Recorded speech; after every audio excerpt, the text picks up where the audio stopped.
আমার চ্যানেলে সকল বন্ধুকে জানাই স্বাগত। আমি আবার চলে এলাম একটি রেসিপি নিয়ে।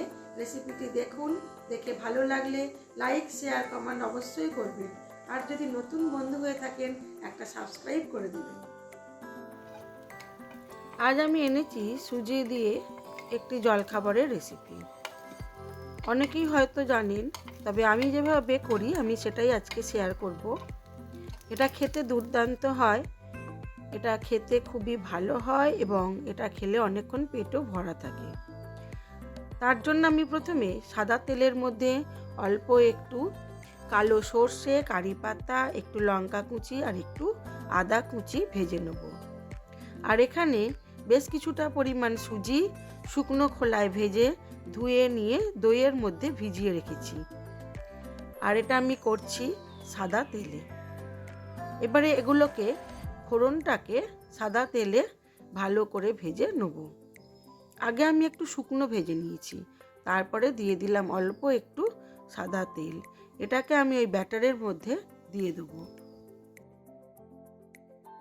আপনারা চাইলে এটা ঘি দিয়েও করতে পারেন, আজ আমি শুধু সাদা তেলেই করলাম। এবারে এটা ভাজা হয়ে গেছে, দিয়ে দেবো এই দই আর সুজির ব্যাটারটার মধ্যে। তারপরে এর মধ্যে দেবো স্বাদ মতো নুন ও চিনি। চিনিটা খুব একটা বেশি দেব না, এটা ঝাল ঝাল টক টক হবে, তবে মিষ্টিটা ব্যালেন্সের জন্য দেবো।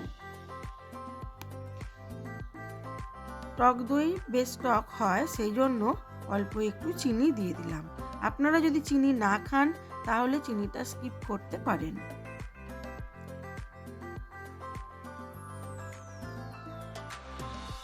এটা হয়েও যায় খুব তাড়াতাড়ি এবং খেতেও হয় খুব সুস্বাদু, আর বেশ অনেকক্ষণ পেটটাও ভরা থাকে।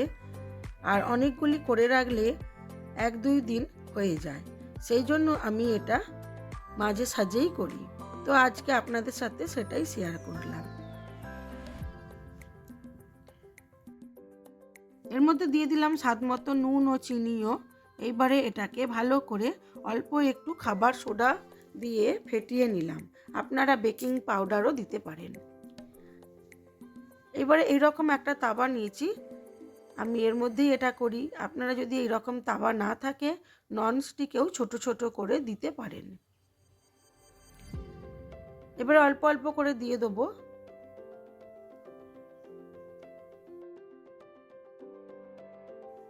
আমি ছোটবেলায় দেখেছি আমার মাসি, বড় মাসি খুব সুন্দর এই রকম নানা রকম জিনিস বানাতেন। লুচি রুটি ছাড়াও সুজি, বেসন, নারকেল, চালের গুঁড়ি এইসব দিয়ে আমার বড় মাসি খুব সুন্দর সুন্দর খাবার বানাতেন। সেগুলি আজকে মনে পড়ে গেল, আজ বড় মাসির কথা। বড় মাসিও বেশ অনেকটাই বয়স হয়েছে, আর একটু শরীরও খারাপ, সেই জন্য মাসির কথা আজ খুব মনে পড়ছে। যাই হোক, মাঝে সাঝে এইরকম আমার বড় মাসি নানা রকম জিনিস করে খাওয়াতো আমাদের। আর আমার মা তো নেই, আমাদের ছেড়ে অনেক দিন আগেই চলে গেছেন। তো তেলের মধ্যে একটু একটু করে এগুলো দিয়ে দিয়েছিলাম, দিয়ে ঢাকা চাপা দিয়ে দিয়েছিলাম। খুব সুন্দর হয়েছে। এবারে এগুলোকে আস্তে আস্তে উল্টে দেবো। উল্টে আরেকটু ঢাকা চাপা দিয়ে দেবো, দিয়ে খুব কম আঁচে 3 থেকে 4 মিনিট এটা হতে দেব। দিলেই হয়ে যাবে আমার আজকের সুজির তৈরি। এটা আপনারা কি বলেন আমি জানি না, তবে আমার এটা তো খেতে বেশ লাগে।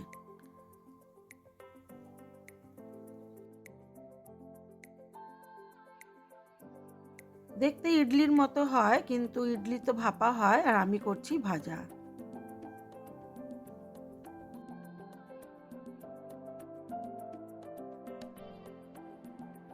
আমার এটা এবার আস্তে আস্তে সব উল্টে দিয়ে আর একটু ঢাকা চাপা দিয়ে দেবো, দিলেই হয়ে যাবে। বেশিক্ষণ লাগে না, খুব কম সময়ে এটা হয়ে যায়। আমি এটা টমেটো সস দিয়ে সার্ভ করছি, কিন্তু আমরা এটার জন্য একটু ঘুগনিও বানিয়েছি। ঘুগনির মধ্যে ডুবিয়ে খেতেও বেশ লাগে। আর ছোট বাচ্চারা মেয়োনিজ, টমেটো সস দিয়ে এমনি এমনি খেয়ে নেয়। যেহেতু এর মধ্যে মশলা থাকে, এটা খেতেও বেশ লাগে। চলুন আমি এবার এটাকে সার্ভ করে দিই। আমার এই ভিডিওগুলি আপনাদের কেমন লাগে অবশ্যই জানাবেন। ভালো লেগে থাকলে লাইক শেয়ার কমেন্ট করবেন। আর যদি নতুন বন্ধু হয়ে থাকেন একটা সাবস্ক্রাইব করে দেবেন।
এরকম রেসিপি যদি আপনাদের পেতে ইচ্ছে হয় তাহলে আমার চ্যানেলের সাথে যুক্ত হয়ে যাবেন। চলুন আমি এবারে একে একে সবগুলি ভেজে নিই আর আপনাদের সাথে এটাকে সার্ভ করে দেখিয়ে দিই। তবে এটা খেতে দুর্দান্ত হয়েছিল। আপনারা যদি না করে থাকেন অবশ্যই একবার করে খেয়ে দেখবেন। আজ এই পর্যন্তই। সবাই ভালো থাকবেন, সুস্থ থাকবেন, নিজেদের খেয়াল রাখবেন।